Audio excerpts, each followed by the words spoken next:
Scientists do not stop at what happened. They investigate why it happened. So, step through these heavy insulated doors and out of the subarctic wind. Yes, welcome in. You're inside the Bioforge, which is our Alaskan living lab. So grab your field journal, take a seat at the evidence board, the one covered in maps and data points over there, and get ready. Because your assignment today in this deep dive is to unpack the absolute core of scientific reasoning, which is cause and effect. It is fantastic to have you here in the lab with us. And I mean, that mission is critical because while noticing things in nature, say, observing that a plant grows taller when it gets more sunlight, Or like that an animal's camouflage changes when the snow cover melts. right, exactly. While that is a really wonderful starting point, it isn't the finish line. Science demands that we uncover the hidden physical connections driving the natural world.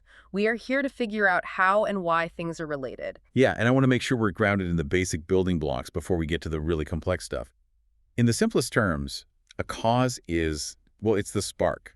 It's the initial event or the condition or the trigger that sets things in motion. And the effect is the observable result, Yes. the outcome that happens, because of that spark. But as an investigator, you can't just point to a spark, point to the result, and consider the case closed. No, absolutely not. You need evidence. And specifically, you need to find the mechanism. The mechanism, let's define that for our junior investigators. Right. So a mechanism is the step-by-step physical, chemical, or biological story that explains exactly how that cause created that effect. Think of this like a chain of dominoes on our evidence board here. We use this really brilliant signal amber color for our markers. Imagine a long, winding line of amber dominoes. I love that visual. Right. It is incredibly easy to watch the first one fall and then just hear the last one click against the table. But the mechanism isn't just seeing the start and the finish. No, it's not. The mechanism is tracking the physical act of every single amber domino striking the next one in line. You have to prove they actually knocked into each other. That is a perfect visualization. And what makes life science so deeply fascinating, especially in complex dynamic ecosystems like we have here in Alaska, is that these domino chains are almost never a single straight line. Yeah, they branch out, don't they? They do. We see different types of causal structures everywhere. For example, consider domino causality in a forest ecosystem. Imagine a prolonged drought. Okay. That lack of rain is an initial cause, and its effect is that it physically stresses the spruce trees. Right, because without water, the tree's internal pressure drops. Exactly. The tree literally cannot produce enough sticky resin to defend itself. So that effect, the low resin pressure, becomes a new cause. Oh, it invites bark beetles to bore into the wood. You got it. And the beetles killing the tree is an effect. But wait, it doesn't stop there. It keeps going. It keeps going. That dead, dry tree becomes the cause of an entirely new effect, which is an exponentially increased risk of wildfire. Wow. The effects just keep turning into new causes, cascading down the line. But are there other shapes to these chains? Like, what if the dominoes don't just fall in a straight line or branch out? Then you are likely looking at cyclic causality. A feedback loop. Exactly, a feedback loop. A classic example is resource availability and predator-prey dynamics. When there are lots of snowshoe hares, that abundance of food causes the lynx population to grow. Right. More food equals more lynx. But as the lynx population grows, their hunting causes the hare population to drop. Which then causes the lynx population to drop. Yes, which then allows the hares to recover. The end of the chain loops right back around to dictate the beginning. Okay, I'm tracking with you. But this brings up something I struggle with, and I know it's a dangerous trap for anyone standing at an evidence board. The human brain is just hardwired to build simple stories out of complex things. Oh, definitely. We see a pattern, and we immediately want to say, this caused that. You are hitting on arguably the most critical distinction in all of scientific reasoning, which is the difference between correlation and causation. They sound similar. They do, but they are completely different things, and our brains blur them together. Correlation simply means two things are happening in sync, like they are moving together on a graph. Causation means one thing is directly triggering the other via a proven physical mechanism. I want to test this because I was looking at a data set earlier, and honestly, I was completely stumped. So help me puzzle this out. Sure, let's hear it. I'm looking at a chart of Summer City data, and the sales of ice cream are spiking through the roof. But right next to it, the number of severe sunburns is also spiking. Okay. They correlate perfectly. Every time ice cream sales go up, sunburns go up. So does eating frozen dairy cause a chemical reaction in your skin cells that makes them burn? Well, as a scientist, you have to ask yourself, is there a biological pathway for that? If we isolate the variables in a lab, does digesting vanilla ice cream emit UV radiation? No, obviously not.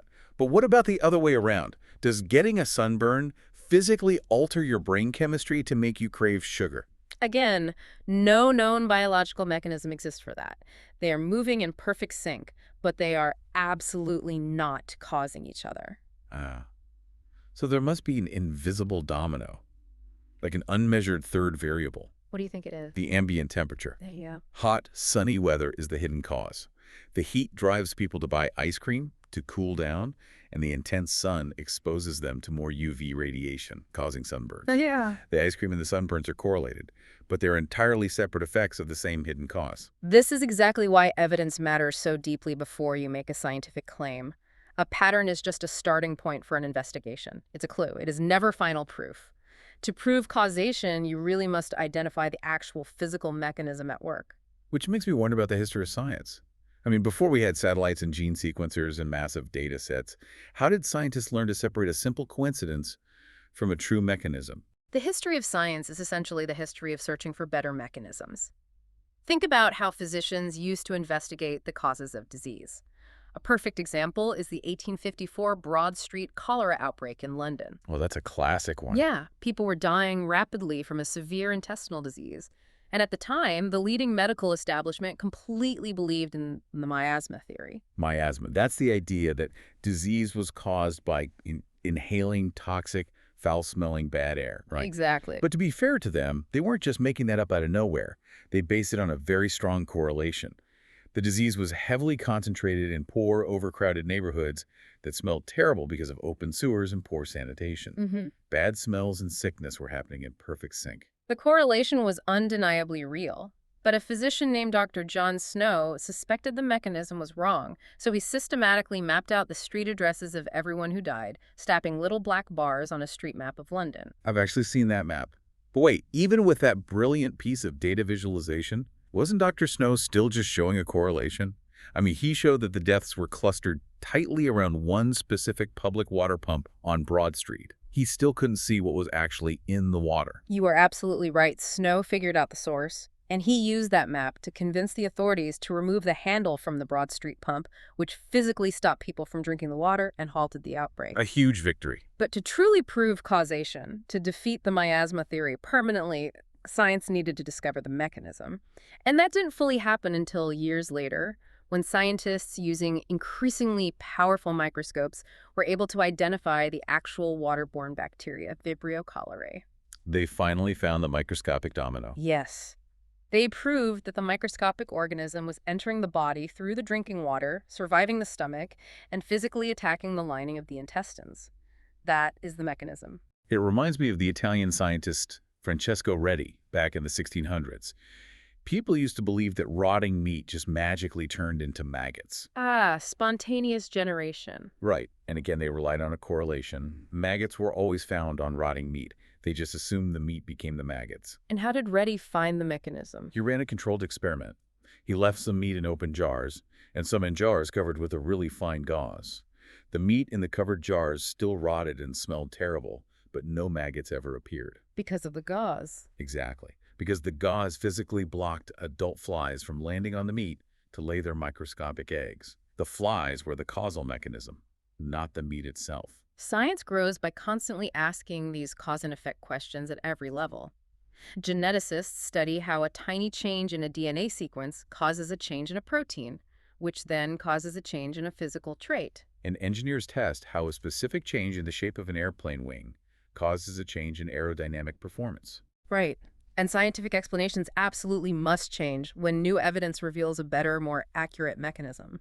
So taking those historical lessons into our modern living lab, I want to shift our focus to the Alaskan wilderness. Because Alaska is experiencing rapid environmental shifts, making it an incredible place to study complex cause and effect chains in real time. It really is. Let's trace a linear domino chain involving warming waters and Pacific salmon. Okay, it begins with the broader climate mechanisms. We are observing prolonged summer droughts and unusually low winter snowpack in several Alaskan regions. The lack of snowpack is the initial cause. Got it. The immediate effect is that there is significantly less meltwater feeding the mountain streams and rivers in the spring and summer. So the overall volume and depth of the water in those river basins drops. The rivers are shallower. I can see the next domino falling here because the water is shallower. It acts as a smaller heat sink. It heats up much faster under the ambient summer sun. And here is the crucial chemical mechanism that links the physical environment to the biological organism. Water temperature dictates gas solubility. Meaning how much gas it can hold. Exactly. Warm water physically cannot hold as much dissolved oxygen as cold water. The kinetic energy of the warmer water molecules essentially pushes the oxygen molecules out. Which leads to the final devastating effect on the salmon. Adult salmon are migrating up these exact rivers to spawn. They're burning massive amounts of energy and require freezing cold, highly oxygenated water to survive the journey. When the dissolved oxygen drops below a certain threshold, it triggers severe physiological stress and hypoxia in the fish. Hypoxia. Yes, hypoxia is essentially oxygen deprivation at the tissue level. This mechanism can reduce their ability to swim against the current, lower their reproductive success, or even cause mass mortality events before they ever reach their spawning grounds. That is a brutally clear chain. Yeah. Drought causes low water depth. Low depth causes high heat retention. High heat causes low dissolved oxygen. Low oxygen causes tissue hypoxia. It's all connected. But I want to puzzle through something even more complex. A system where the end loops back to the beginning. The forest salmon feedback loop. This is one of the most magnificent ecological mechanisms on the planet. Pacific salmon are born in freshwater streams, but they migrate out to the Gulf of Alaska where they spend years feeding. In the ocean, they bioaccumulate massive amounts of marine-derived nutrients, specifically a heavy isotope of nitrogen known as 15N. They pack on something like 99% of their entire adult body mass out in the ocean. They are basically swimming batteries of marine fertilizer. Exactly. And when they reach maturity, they swim back up those same Alaskan rivers to spawn and die. As they push upstream, apex predators like brown bears wade into the water to catch them. But the bears rarely eat the entire fish. Right. They are looking for high-calorie fat, so they eat the brains and the skin, and they drag the rest of the carcass deep into the forest, leaving it on the forest floor. And here comes the microscopic mechanism. Decomposers like insects and chanterelle mushrooms break down that decaying fish tissue. But it doesn't just sit in the soil.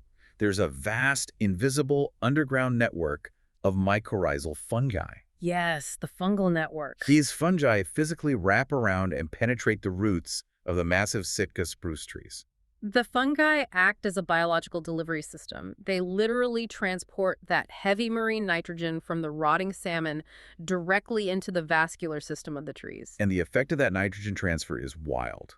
Trees growing along these salmon-bearing rivers grow up to 3 times faster than trees on rivers without salmon. They become absolute giants. But remember, this is cyclic causality. The effect loops back to become a cause that supports the entire system. Right, because these fertilized spruce trees grow incredibly robust root systems that lock the soil in place, preventing the riverbanks from eroding.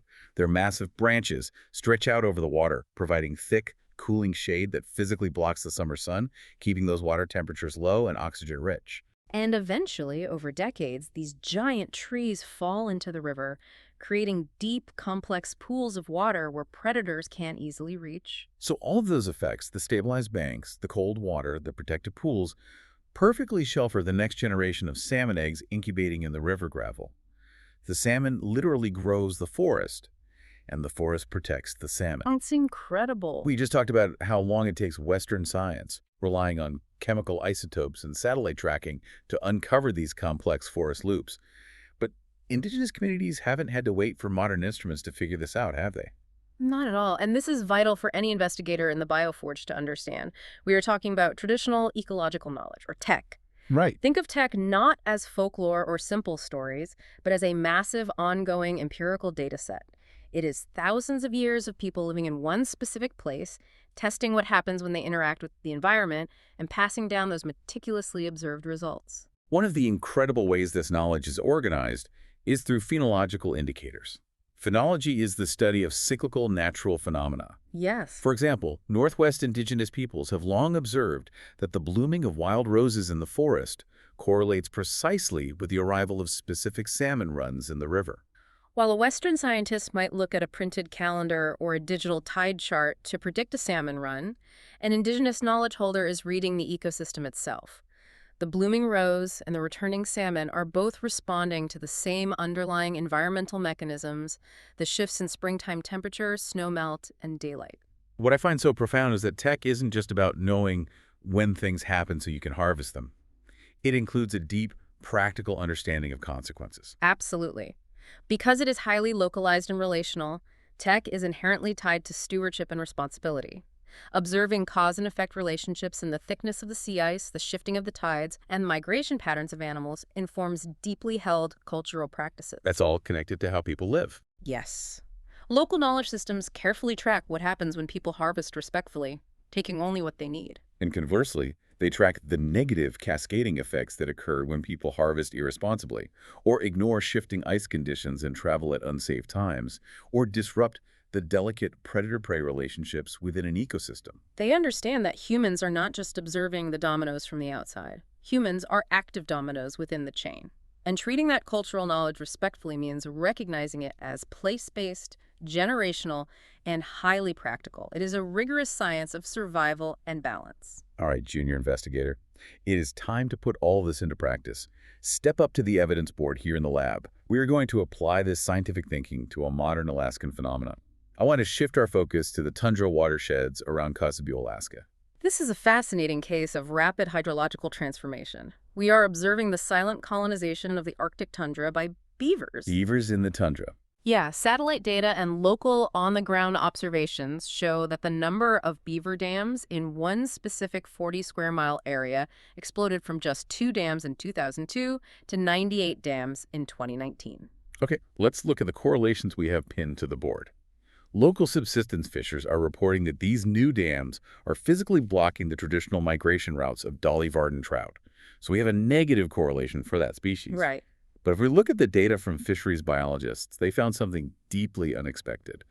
These newly formed beaver ponds are creating deep pools of water that do not freeze all the way to the bottom during the brutal Arctic winter. Which is huge. This actually protects juvenile coho salmon, giving them a liquid refuge to survive until spring. But at the exact same time, the pooling water is dramatically altering the thermal dynamics of the surrounding tundra soil, causing the underlying permafrost to thaw at an accelerated rate. So we have all these correlations. Beavers move in, trout get blocked, salmon survive, permafrost melts. But observation isn't enough. We need the mechanism. How do we investigate this? To truly understand this cause and effect relationship, you need to investigate the physics and biology of the how. You have to ask mechanistic questions. Like what? Like, how exactly do the beaver dams alter the kinetic velocity of the water? And how does pooling that water change the dissolved oxygen levels we talked about earlier? Does still water hold less oxygen than rushing water? Precisely. And think about the thermal dynamics. Liquid water has a different thermal conductivity than solid ice. How does a deep, unfrozen pond at the bottom act as a heat sink? Oh, and how does that specific heat transfer into the ancient ice of the permafrost, causing it to destabilize? Exactly. Those are the questions that track the dominoes. You don't just point to the beaver and point to the melting permafrost and call it a day. You investigate the physics of the water flow, the biology of the fish gills, and the chemistry of the frozen soil. That is how you do life science. It is about moving past the simple, comfortable story. A pattern tells you where to look, but the mechanism tells you what is actually happening beneath the surface. So let's summarize our mission today in the Bioforge. We've unpacked the cross-cutting concept of cause and effect. We've learned that while the human brain loves to jump to conclusions based on correlations like ambient temperature secretly driving both ice cream sales and sunburns, science requires rigorous evidence. We need the mechanism. Right. We looked at how John Snow mapped cholera, but had to wait for the microscopic discovery of bacteria to prove the mechanism of disease. We trace the incredible physical and chemical connections of the Alaskan wilderness, from the oxygen depletion in warming streams to the marine nitrogen feeding the giant Sitka spruce trees. A true feedback loop. And we saw how traditional ecological knowledge uses millennia of empirical observation to understand the profound consequences of our actions within these ecological systems. The patterns and correlations help us notice things. But finding the mechanism is finding the hidden gears of the universe. Cause and effect turns observation into explanation. Keep asking why. Keep tracking those dominoes until you find the mechanism. Before you pack up your gear and head out into the subarctic wind today, open your field journal, write down this prompt, and finish the sentence with whatever Alaskan ecosystem, historical mystery, or biological mechanism caught your attention today. One cause-effect relationship I could investigate is